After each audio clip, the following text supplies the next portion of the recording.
November 16, 1942. Bougainville Island. Thick jungle mist covers the muddy beachhead. The thunder of offshore artillery rolls in the distance, shaking palm fronds and rattling the painted windshield of a battered little vehicle. Its olive drab paint is streaked with mud. Its canvas top flaps in the humid wind. A young Marine captain, shrapnel still fresh in his arm, leans against the hood, his fingers tracing two neat holes in the glass. The Jeep has just carried its fourth general through a hail of shell fire. The locals already called it Old Faithful. The soldiers called it something else. A lifeline. It was the only thing moving amid the chaos. What no one, least of all this captain, could know was that this lump of iron and ingenuity would do something no tank or bomber ever managed: band together armies, bridge continents, and save more lives than any weapon ever built.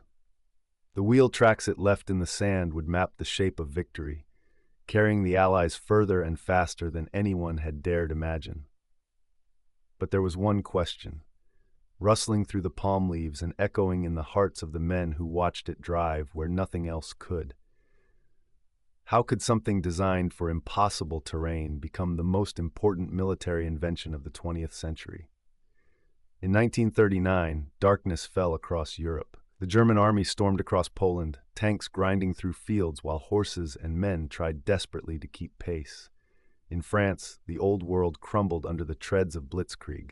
The Allies, Britain, France, and soon America, surveyed their own armies and recoiled. Infantry trudged through the mud, encumbered by rifles, ammunition, and packs. Horses hauled field guns as if it were still 1917. Staff cars and boxy trucks bogged down, helpless in the winter muck. If men got wounded, they were ferried away in rattling ambulances, too slow, too exposed. Letters home told of men dying not from enemy fire, but from exhaustion, exposure, and being stranded too far from help. The numbers painted a grim picture. In 1940, 95% of Allied vehicles failed in deep sand, mud, or snow. Medical evacuation times in France approached 12 hours per mile. Infantry and supplies routinely arrived days late, sometimes not at all. For every soldier facing the Reich, 5 more sweated to keep him moving. Entire offensives hinged on roads easily bombed, mined, or simply washed out. The question growing louder and louder through headquarters, can't we go anywhere faster? The answer was a devastating silence. Conventional automotive wisdom had hit a wall. Trucks were too big, motorcycles too fragile, horses too slow. One British report summed up the mood. If we don't find a way to close gaps and move at speed, the next war may simply be lost in the mud. Bureaucratic inertia only made things worse. New ideas piled up in dusty offices, stamped pending, while men died in fields far from home. The innovator, the maverick. It's easy, staring down the sweep of history, to imagine that the Jeep was inevitable. But in 1940, the Army's Ordnance Committee was stuck. Meetings stretched into the night. Generals biting pencils, glassy-eyed engineers muttering about known limits. Into this gloom stepped a handful of outsiders, led by a stubborn engineer named Karl Probst. Probst wasn't high-born, a son of a machinist in Pennsylvania, self-trained in gears and grit. He'd seen the aftermath of the Great War, ambulances too slow, supply wagons overturning in the Argonne mud. When news came of the Army's desperate call for a light reconnaissance car, Probst was 45, silver at the temples, already told once by Detroit's big automakers that his ideas were unrealistic. His secret? A notebook crammed with sketches of 4 wheels, a boxy frame, and an impossible speculation. What if a car was small enough to lift by hand, strong enough for a machine gun, yet nimble enough for a mountain pass? But Probst didn't work for Ford, or Chrysler, or GM. He worked for a tiny, underfunded company called American Bantam, last in the industry's pecking order. When the Army arrived at Bantam's plant, none of the big 3 would take the call. Only Probst and a scrap team volunteered, betting the future of their livelihoods on a blueprint drawn in desperation. Probst's flaw was obsession. Long nights sketching, tests run in secret, hands dirty from the shop floor. He argued constantly with executives. He broke rules, not for glory, but because somewhere a young man would die if he didn't. "We have to outsmart the ruts," he said, "before they bury us." The Army's request was nearly impossible: a 4-wheel drive vehicle under 1,300 pounds, able to carry 3 men at 50 miles per hour, climb a 40-degree slope, and mount a .30 caliber machine gun. The deadline? 49 days from blank page to test drive. Probst locked himself in his office with blueprints, scraps of steel, a battered copy of the Army's specs, and one driving vision. Fail and they'll use horses. Succeed and we change the world. He drew late into the night on a sheet of drafting paper, a boxy tub atop 4 tractor tires, with flat fenders like a child's drawing, and short stubby bumpers that begged to batter hedgerows. When others said, "It can't be done," Probst said, "What if we make it smaller?" When told no engine could do it, he sketched a stronger mount. The result, when he finally coughed out his prototype, looked almost comical. A toy for farm boys, with a folding windshield and stubby profile. But when Probst pushed it out onto the test range, even the most skeptical officers stopped to stare. Here at last was something different. Not everyone was impressed.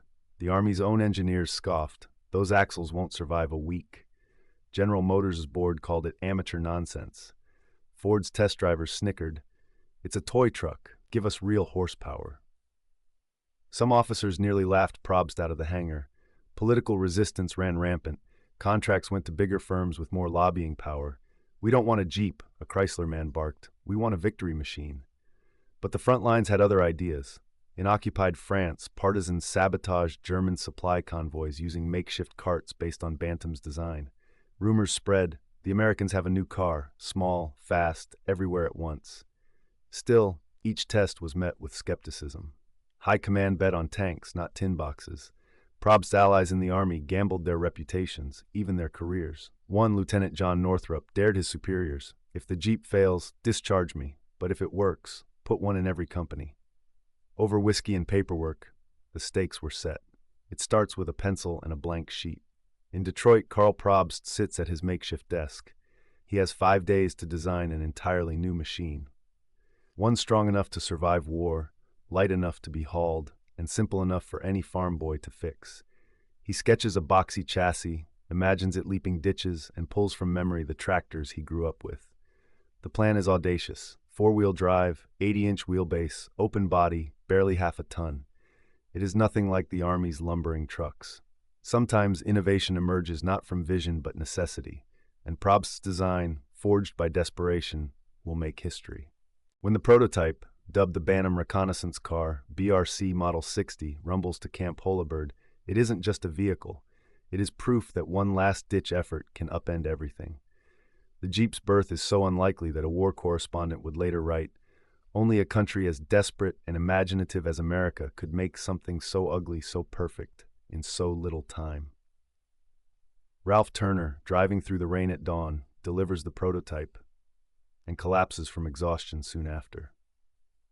The turning point, winter 1941. At the Aberdeen Proving Ground, Decision Day arrives.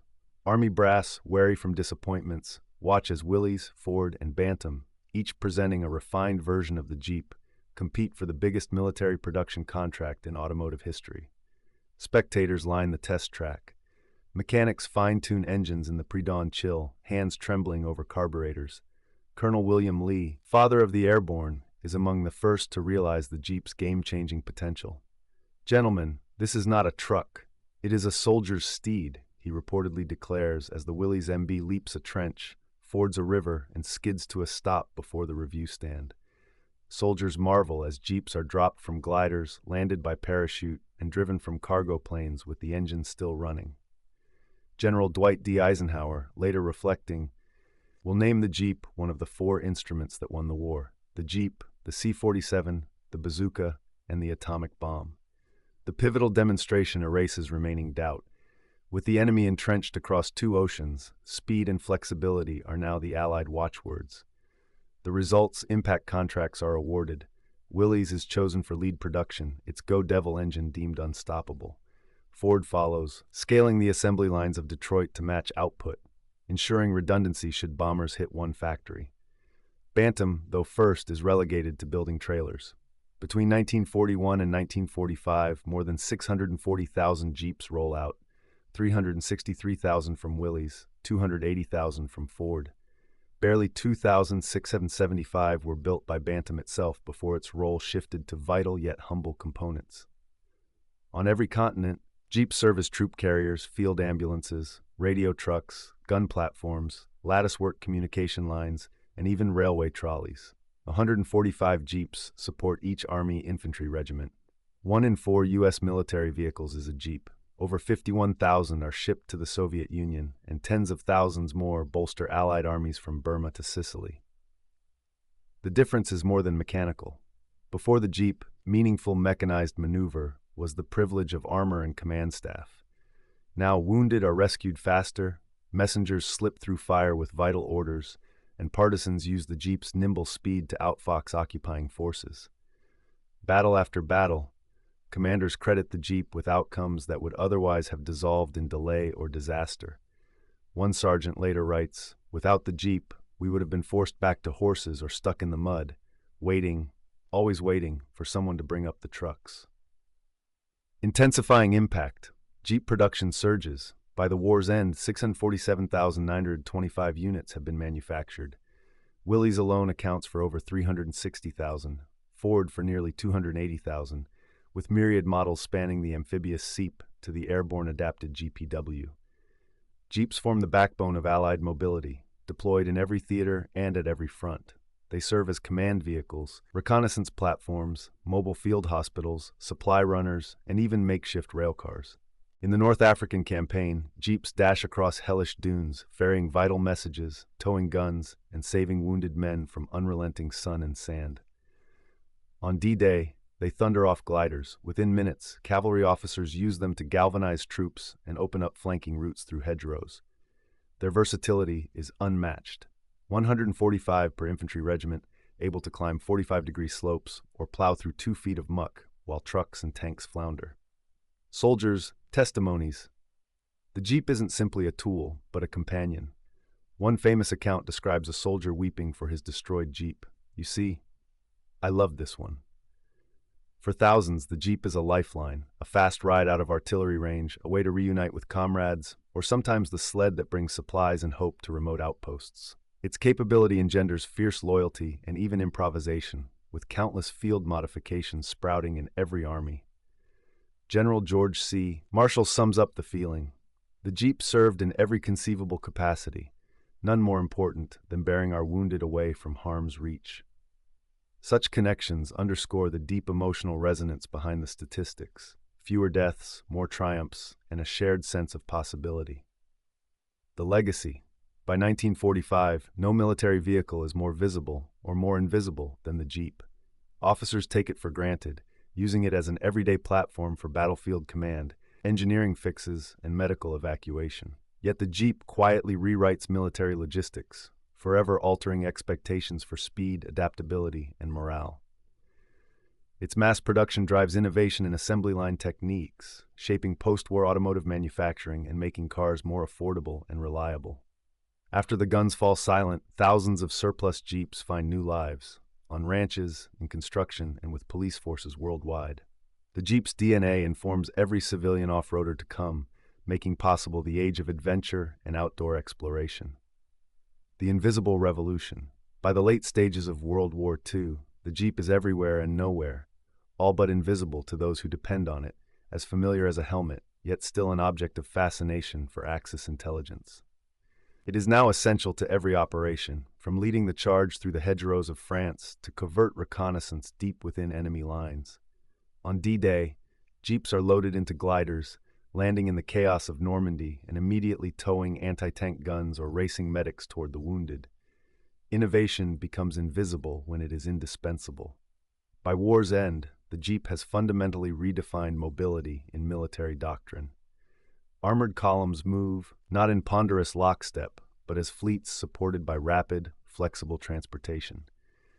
The Jeep's four-wheel drive and simple mechanics allow it to perform tasks once considered impossible for a single vehicle, carrying machine guns, pulling artillery, serving as makeshift ambulances or field wire layers, sometimes all in the same day. The legacy. The Allies credit the Jeep with enabling breakthroughs in North Africa, Burma, Sicily, and the drive into Germany. When Paris is liberated, it is often a Jeep that leads the parade, cheered by crowds and soldiers alike. Military planners on all sides agree, the war's pace and range would have been inconceivable without this little machine. which outnumbered even the Sherman tank. A quarter of all U.S. Army military vehicles are Jeeps, and thousands more serve Soviet, French, British, and Chinese armies. After peace returns, the Jeep's DNA gives rise to dozens of civilian off-roaders, forestry vehicles, and adventure cars. Lessons learned in Jeep production streamline automotive manufacturing, bringing quicker, cheaper, and more reliable vehicles to civilians worldwide. By the 1950s, Jeep is no longer a mere brand. It is shorthand for indomitable reliability. The revolution is complete when it becomes invisible. And what of the men who forged this legacy? Karl Probst returns to relative anonymity, honored in engineering circles but largely forgotten by the public. Harry Payne, Bantam's relentless advocate, retires with pride and a bittersweet sense of what might have been. Willys and Ford become legends. Their Jeep designs echoed in peace as in war. They never sought fame, only fewer funerals. Today, every military carrier in the world and millions of civilian adventurers still roll forward in the tracks first laid by one small, improbable team in the fall of 1940. Their refusal to accept outdated orthodoxy, their willingness to risk ridicule and ruin, saved not only battles, but lives. Subscribe for more history's hidden revolutions, and remember, sometimes the smallest engine can carry the greatest hope. But genius has enemies. Army officials are skeptical. They fret about Bantam's limited means, mutter about small-town engineering, and outright doubt the company can deliver the 75 Jeeps per day the Army will require. At a pivotal meeting, a colonel mutters, "Nice try, but it's not a real manufacturer." Despite the field test's success, 5,800 kilometers in 30 punishing days, Washington's bureaucratic machine groans to life. The Army, worried about production capacity, hands Bantam's blueprints to Willys Overland and Ford, inviting competition. Probst and his team are incredulous. "It's our idea," Payne protests. "Isn't that worth anything?" But the Army wants scale, not sentiment. Ford and Willys, titans with vast factories, are ordered to build improved versions using Bantam's core concept. Bantam is left producing just a handful, its innovation recognized, but its rewards snatched away. Camp Holabird, late September 1940. The muddy proving ground is filled with skeptical brass and engineers. The Bantam prototype lurches forward, veering over logs, through ponds, up embankments. Soldiers climb aboard, laughing at its cartoonish looks, but growing silent as the Jeep conquers every obstacle. Reporters note the men's surprise when the BRC scales hills and hauls gear higher than its headlights. A test driver returns, face streaked with mud. "It goes where nothing else can," he mutters, cracking a grin. The official report is dry, meets and exceeds requirements for four-wheel traction and maneuverability. But the subtext is electric. At last, the Army has a machine agile enough for the coming blitzkrieg. Yet the taste of victory is bittersweet. Bantam has proven the impossible, but larger players are poised to seize the prize.